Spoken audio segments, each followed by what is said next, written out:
When we walk together, we are bigger than cancer. Join the world's biggest fight for more birthdays. The American Cancer Society Relay for Life. Find your community's event at relayforlife.org.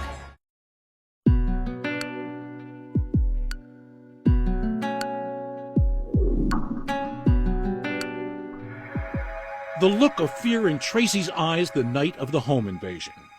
The concern in her voice weeks after. I don't trust anybody.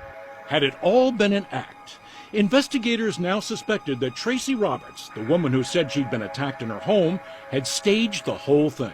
That she'd shot to death young Dustin Weedy as part of some twisted plan. Tracy's the suspect. Tracy's the one I know who did it. Tracy had long since left the small town of Early, Iowa. She'd moved to Nebraska, where she was living under a new name. But she'd kept in touch with her old friend Mary Higgins back in Iowa. Mary was spooked. In the back of my calendar, there's like a list of numbers. Every time she changed it, I'd cross it out and move on. Why, Mary wondered, did Tracy keep changing her contact information? What or who was she running from? Tracy's best friend was afraid. I feared that I knew something that I didn't know I knew. And I feared that what would happen when Tracy figured out. Because Tracy had confided in Mary in the months after the attack and told her all sorts of things. Things that didn't add up. Like the fact that the second intruder had been wearing a ski mask. Well, if he had, Mary wondered, how had Tracy given police a description of his face? And then there was this. Mary says she had helped clean up Tracy's home after the shooting. The bedroom was just, there's only one way to describe it. It was shot all to hell. But it was actually seeing for herself the space where Tracy said she'd fired from that gave Mary pause. It was just too tight a squeeze for Tracy to have dived for the gun safe, shot over her shoulder, and then turned around to keep firing. There's no way she could get in between the bed and that wall. Cold case investigator Trent Villetta doubted Tracy's story too. After doing a background check on her, he was convinced that the home invasion was just one more lie from a woman who had conned people her entire life. She was a tornado just wreaking havoc everywhere she went. So had Tracy gotten away with murder by pretending to be a victim? It wasn't an entirely new idea. Investigators had discussed it back in the day. But then in 2010, Agent Villetta found someone willing to listen to his wild theory. He would send me little teasers and he would continuously call me. What did you think about that? The newly elected Sac County prosecutor, Ben Smith, was a captain in the Iowa National Guard and knew his way around guns. He was immediately skeptical of Tracy's description of the shooting.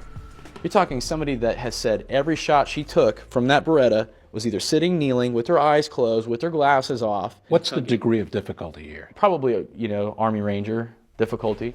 But it was something else in the file that really intrigued him. A top-secret piece of evidence that had baffled investigators for years. I stared at that thing for weeks, just reading it, trying to understand it. When police had searched Dustin's car back in 2001, they'd found not just a battered old computer, but this, a pink spiral notebook. Just sitting right in the front seat as if somebody sat it there, nice and neat. And it was not reported about in the news media? Never. Nope. The secret 6-page document, with its scratchy writing, misspellings, and bizarre content, was hard to read. But the prosecutor quickly realized that it could be the key to the investigation. It began, one day about 20 years ago, a boy was born into a middle-class life. The author was 20-year-old Dustin Weedy. And there's no question that this is Dustin's handwriting. It's Dustin's, yeah. Yeah, he's got very distinct writing. The heart of the Pink Journal, its core story outlined a strange plot. A mysterious fellow, Dustin wrote, had contacted him to carry out a shocking mission, kill Tracy Roberts. And the identity of this mysterious fellow commissioning the crime? It was none other than Tracy's first husband, Dr. John Pittman. Surely this was the smoking gun that confirmed exactly what Tracy had suggested to investigators so long ago. That her first husband, angry about that bitter custody battle, had been behind the attack. But even though Dustin had physically written the journal, investigators didn't believe that he'd authored it. It contained personal information about Tracy's ex that he would never have known about, that he'd once wanted to be a psychiatrist, not a plastic surgeon, and another remark, that he liked to play mind games. Why would this 20-year-old kid in early Iowa know any of these details about a doctor named Pittman? Where's this stuff coming from? I mean, you got one of two things. He's either, clairvoyant, or Tracy told him to put it in there. You think he's being dictated to? Absolutely. I mean, he's a scribe. And the cold case investigator told the prosecutor he had what he thought was proof that Tracy had dictated the journal. An email Tracy had written him with an eerily similar description of her ex. When that email came through and she described John Pittman the exact same way that Dustin Weedy described John Pittman, there's no doubt that she was the one that authored the journal. So if the journal was a fake, what did that mean? Well, this is where this serpentine tale gets really kind of simple. Motive.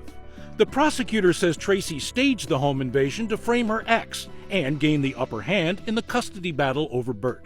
Here's what Tracy's hoping, okay? Law enforcement finds this pink spiral notebook, and they find its contents, they read it, and they're thinking, holy cow, it's going to raise enough suspicion that they have to spend all this time and energy to go out and interview Dr. Pittman about this murder-for-hire scheme, and it's just enough for her to get that into the juvenile court setting to say, he's being investigated for this attack. He's never going to see that kid again. It's a golden ticket. And Dustin? Well, according to this new theory, he was no attacker, but collateral damage. One boy dead because of the fight over another. He had no life value to her, and she used him. And killed him. And killed him. But how could the prosecutor prove his new theory? It came down to this. Investigators had always kept the journal top secret. But if Tracy had created it, she obviously knew about it. So if investigators could prove she knew about it, they could prove that she'd created it. Got it?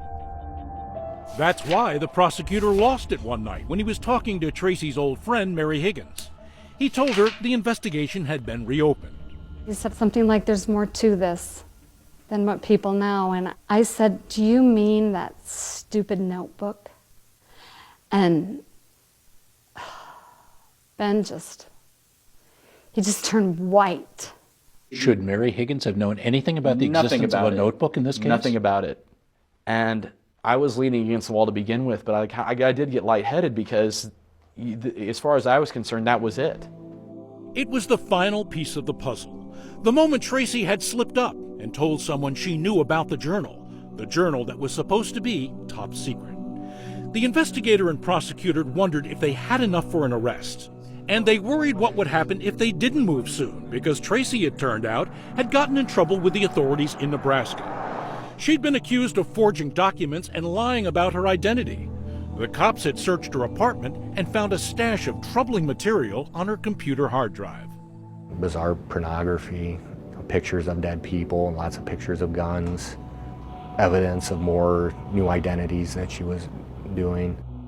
New identities? Was Tracy feeling the heat? Would investigators be able to arrest her before she disappeared altogether? Coming up, Tracy gets a big surprise, and so does this story's other mom, Mona. I was like, it's unbelievable. Because I never thought that day was going to come. When Dateline continues.